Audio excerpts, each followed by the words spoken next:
Good morning, everyone.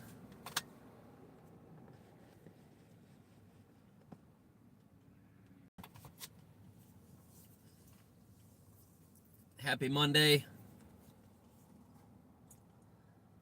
As you can see, I'm in my van again this morning. Didn't have time to get home before 10:30 hit after my workout this morning and making some phone calls and some other stuff. But as you can see, y'all, sitting at a QT gas station, they're getting some free advertisement this morning. So, but here we are. I hope everybody's doing well this morning.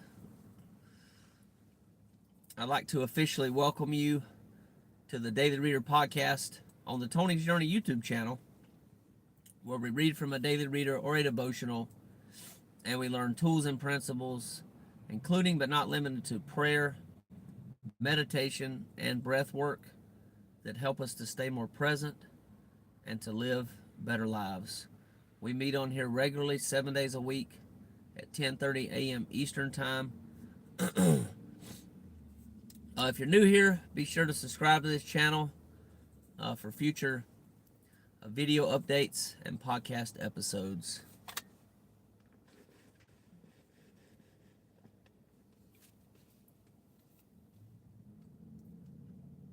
Smoothie time. So if anybody out there is drinking something, cheers to you.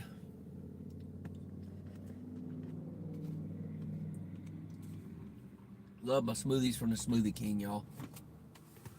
I usually get the 32-ounce ones. Peanut Power Plus. I change it up a little bit, but have them take out the added sugar and such. But they are delicious. So if you have never tried Smoothie King, I suggest you definitely try Smoothie King or Planet Smoothie. Planet Smoothie's got some pretty good smoothies as well, but Smoothie King's actually my favorite. Crudy, good morning, good morning. I'm doing good. How are you?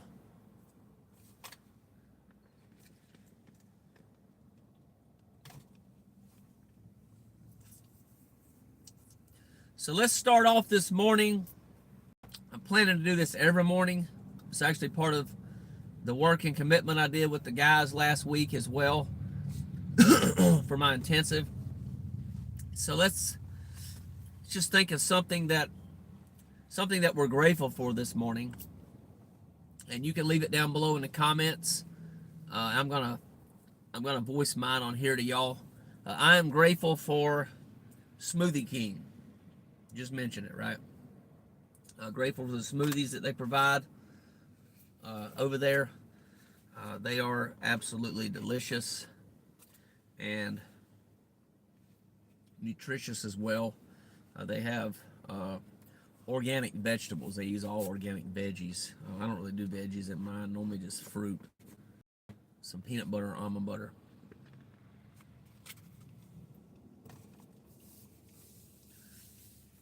Yeah, I was so excited, y'all, and thankful when they came here to Anderson, my town, about a year and a half ago.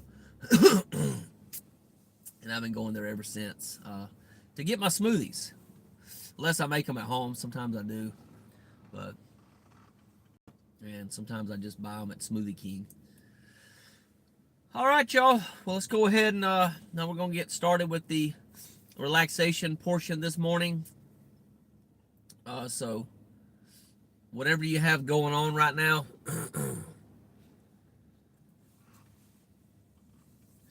just go ahead and come to a stopping point and just find somewhere that's safe where you can get relaxed for the next several minutes. And I'll give y'all a little bit of time to get there.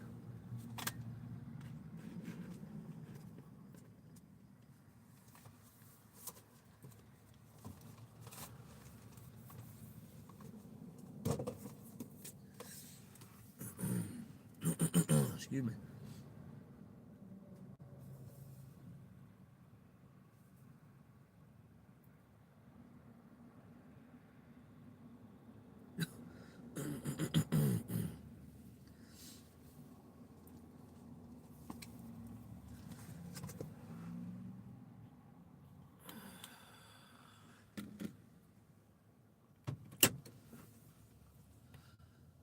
So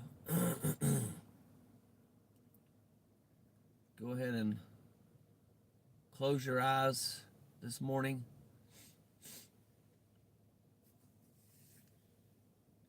And just take some slow, deep breaths, breathing in the nose, out the mouth.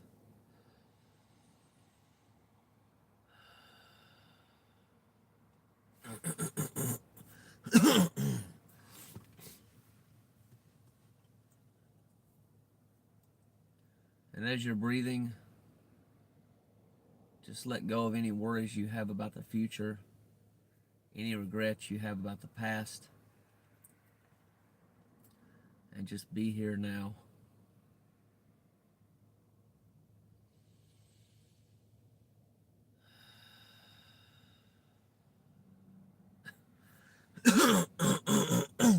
Excuse me, y'all.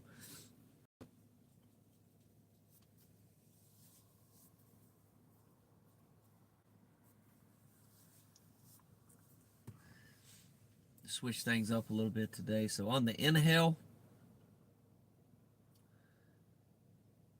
just breathe in gratitude. On the exhale, imagine all the stress and tension leaving the body. So gratitude and stress and tension release. You could just say that in your head if you want. You can imagine it. Gratitude coming into the body on the inhale, and on the exhale, stress, tension leaving the body.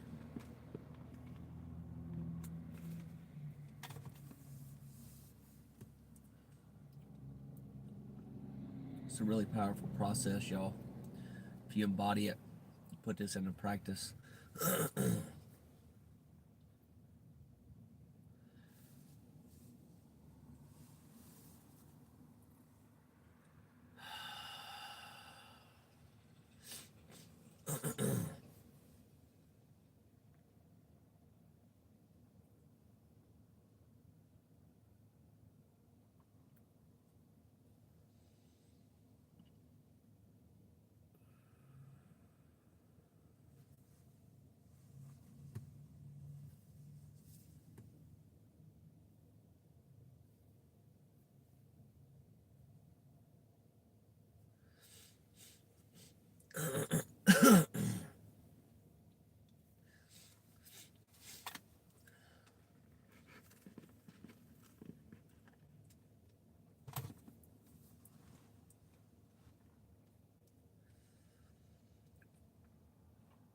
Continue to breathe in the nose, out the mouth. And with each breath, just feel yourself getting more and more relaxed.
For those of y'all might just now be joining us, gratitude on the in breath, just imagine it coming into your body, washing over you, all throughout your body. And on the exhale, release any stress or tension that you might be holding on to in the body right now. Excuse me.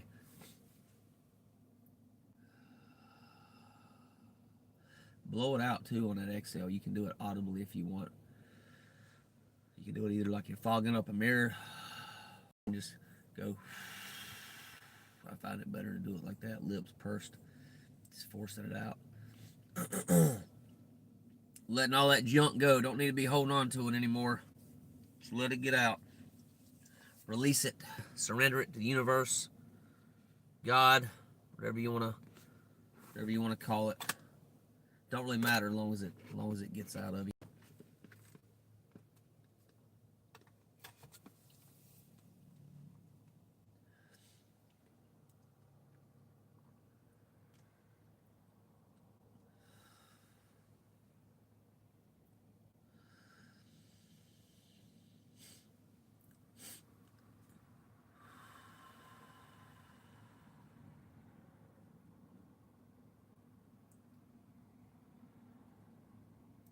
Okay, we're getting ready to do the Serenity Prayer. Short version of the Serenity Prayer today, but first let's go ahead and do one more breath. So take it in, deep as you can on the inhale. Take in all that gratitude, just soak it up as much as you can get.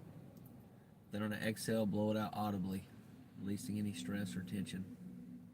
It might still be in the body, stuck in the body. Inhale and exhale.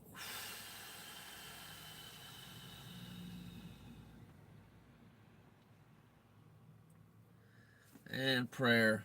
God, grant me the serenity to accept the things that I cannot change, the courage to change the things that I can,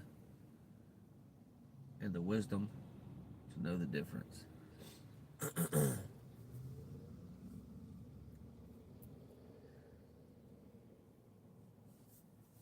Okay. So if you're ready, you can open your eyes. Today is September the 29th.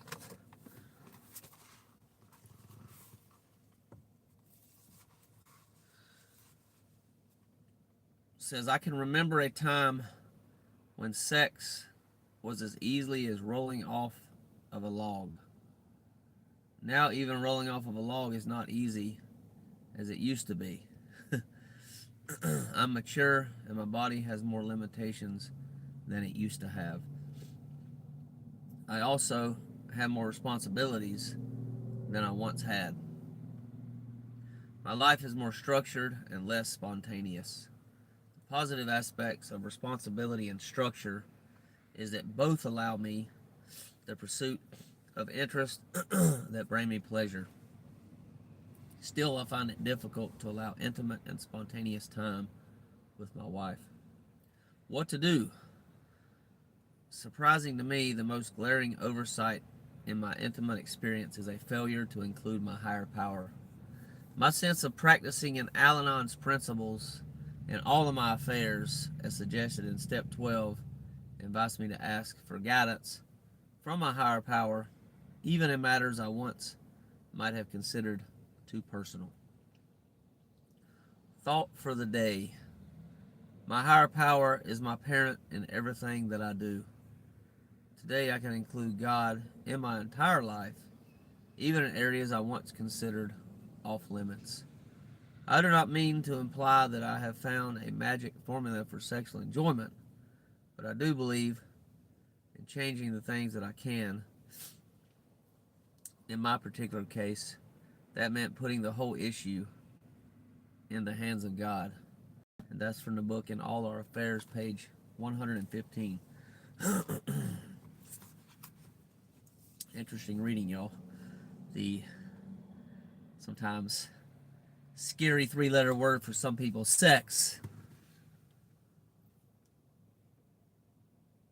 Oh, my camera's sliding a little bit there. Well, for me, okay, still in the bed. I hear you, Curdy. I hear that. Well, get you some rest. You must be tired if your body's still in the bed. Probably need to get a little more rest, and maybe it's telling you that. Our bodies always speak to us. Sometimes it's more alarming than others, but they're always trying to give us messages, teach us things, tell us something's wrong, or if something is wrong, or if something is out of balance or not. With me, sexual things is kind of a I don't know. I'm trying to figure out how to. I don't have any sex drive issues, y'all, like at all. Okay, so it's not really about that. But my childhood sexual stuff, like my introduction to sex, wasn't really healthy, y'all. To be honest, like it was pretty bad. Uh, so just thinking back, I found porn. I think I found porn under my dad's or my uncle's bed when I was probably 11 years old, and I'm like, wow, what is this stuff? You know, it's kind of interesting. And then I heard my mom and my dad having sex one day in the room, and I thought it was like fighting or something. I'm like, oh god. I listened by the door for a minute. I'm like, oh wow, this is crazy. So kind of had to listen to it, and eventually just that was kind of my introduction, y'all. Not really a Didn't really get a whole lot. My dad really, honestly, my dad really never really talked much about sex. I learned most of my sexual stuff, honestly, from probably my mom. My mom taught me more. She was more open about the sexual stuff growing up, from what I remember. And then I had a pretty bad, probably my first sexual relationship. Honestly, y'all, really, this is sad to say this, but my first sexual relationship was with an older classmate, an older male classmate, about a year older than me, at a Christian school over in Belton, South Carolina, that I went to at the time. And he felt that, and I guess he figured it out somehow, that I wasn't getting what I needed at home. Living with an alcoholic stepdad at the time, I wasn't really getting the comfort, the support, uh, the love that I needed. And he took that and he manipulated me with that. And from that, you know, he claimed he was the Antichrist. He was going to become an emperor and rule the whole entire world one day. And basically what he did, I believed it at 14 years old. I think he was 15. And he basically manipulated me. He used me for sex, literally for an entire year. Everything was kind of under the rug. It was really all kept quiet. Because he threatened me, threatened my family, threatened to hurt me, threatened to hurt my family. And if I didn't do certain sexual acts with him, certain sexual things with him. And so it was really a challenging year that I had to get through that and live there. And he was older. We went to school together. I think we had a couple classes together, though, one or two classes maybe that we took together. But somebody I thought was a friend ended up being a bully and an abuser, a manipulator, and so yeah, that's probably not unfortunately, it wasn't really a really good, healthy sexual experience for me growing up. I'm not going to get into all the gruesome details, y'all. I don't want to get into all that with y'all. There's a lot more to it than that, but a lot of fear, a lot of threatening, like threats, things like that. But maybe somebody out there can relate. If you can and you're struggling, definitely reach out. You're not alone. Talk about your situation really helps. You can even write a letter about it, journal about it.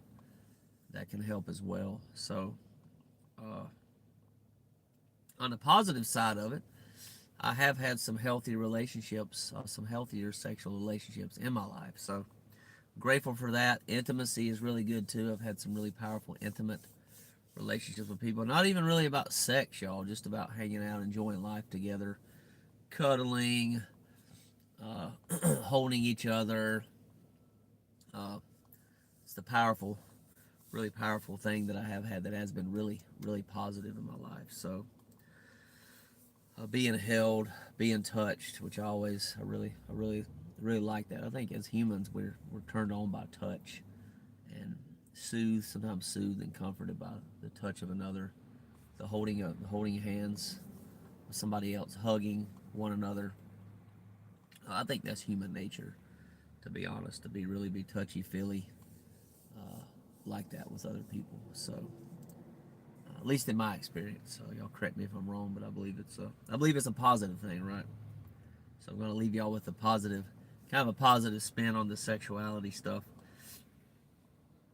But that's pretty much what I got out of this today, y'all. If you got anything else you would like to share, definitely do so. Leave it in the comments below for other people as well to be able to read, connect with.